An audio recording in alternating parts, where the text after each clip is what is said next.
और कोरोना महामारी के बीच रमजान का महीना भी लॉकडाउन के नियमों की पालना करते हुए बीत रहा है।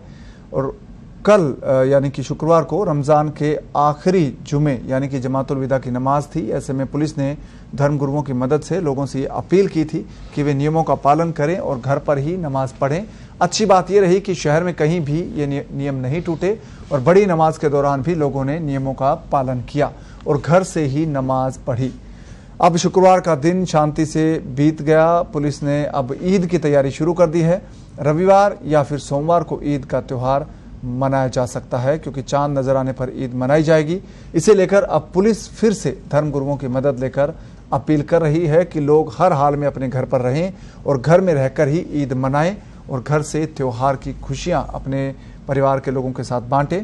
लॉकडाउन और कर्फ्यू के मद्देनजर इस बार जोहरी बाजार की जामा मस्जिद में जमातुल विदा की सामूहिक नमाज नहीं हुई। सिर्फ मस्जिद के खिदमतगारों समेत 5 लोग मस्जिद के भीतर ही नमाज अदा कर सके। ईद पर भी इस तरह की तैयारी है। नियम के मुताबिक कुछ नमाजी और खिदमतगार ही मस्जिद में नमाज अदा कर सकेंगे, बाकी लोग घरों में नमाज पढ़ेंगे और खुदा की इबादत करेंगे। जामा मस्जिद कमेटी ने लॉकडाउन और कर्फ्यू की स्थिति में घरों में ही जुमे की नमाज अदा करने की अपील की है। कमेटी के सदर नईमुद्दीन कुरैशी और सह सचिव ताहिर आजाद बताते हैं कि जिस तरह लॉकडाउन में लोग घरों में नमाजें अदा करते आए हैं, जमातुल विदा और ईद की नमाज भी प्रशासन के आदेश के मुताबिक घरों में ही पढ़ी जाए और इस जो आदेश है, जो निर्देश है, उनका पालन किया जाए। जयपुर पुलिस कमिश्नरेट के अधिकारियों ने बताया है कि ये पहला मौका था जब लाखों की संख्या में नमाज पढ़ने आने वाले नमाजियों ने भी संयम बरता और अपने घरों पर रहकर ही नियमों का पालन किया।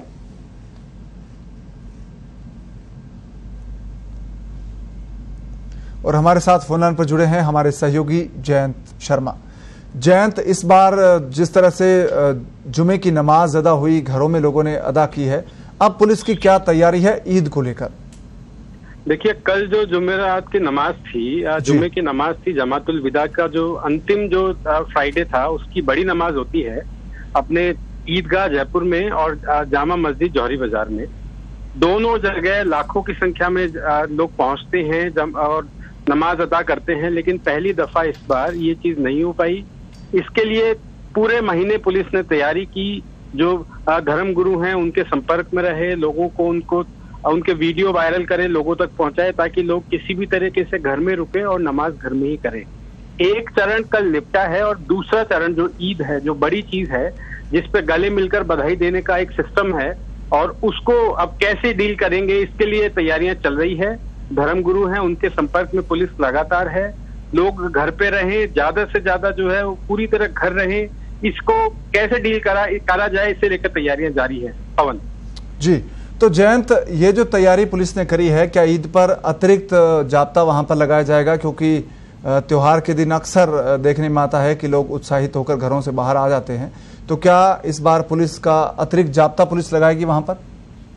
जी देखिए, दिल्ली रोड पे और रामगंज बाजार में, घाट गेट में लोकल पुलिस, थानों की पुलिस जो है वो तैनात है, लेकिन बताया जा रहा है करीबन 450 से 500 पुलिसकर्मी अतिरिक्त दोनों जगहों पर अलग अलग लगाए गए हैं ताकि ईद की तैयारियों के दौरान या ईद के त्योहार में किसी तरह का खलल ना पड़े, किसी तरह का कोई परेशानी ना हो और संक्रमण को फैलने से पूरी तरह कैसे रोका जा सके। जी, तो जयंत, अब जो धर्मगुरु है, इनकी भूमिका काफी महत्वपूर्ण थी। जो पहले बंदोबस्त रहे पूरे रमजान महीने के दौरान, लोग घरों में रहे, घरों में रहकर उन्होंने जो अपनी रमजान मनाया और जुमे की नमाज अदा की, नमाजें पढ़ी हर रोज। तो अब क्या धर्मगुरुओं का रोल रहेगा आगे ईद के लिए? जी देखिए, पूरा महीना जो है पुलिस और धर्मगुरुओं के साथ एक पॉजिटिविटी के साथ निकला है। हालांकि शुरुआत में जब रमजान शुरू हुए थे तो 2-3 दिन कुछ परेशानी जरूर एक तरह से वॉल सिटी में पुलिस के सामने आई थी, लेकिन उसके बाद लगातार, चाहे शुक्रवार हो, जुमे की नमाज हो या अन्य कोई मौका हो, उससे पहले जो धर्मगुरु हैं, वॉल सिटी में रहने वाले जो पुलिस है, नॉर्थ के जो डीसीपी हैं, उन्होंने धर्मगुरुओं से बात की ताकि वे लोगों को समझा सकें, उनको बता सके कि नमाज का उतना ही महत्व घर पे भी है जितना महत्व मस्जिद या उसके बाहर जाकर पढ़ने में है।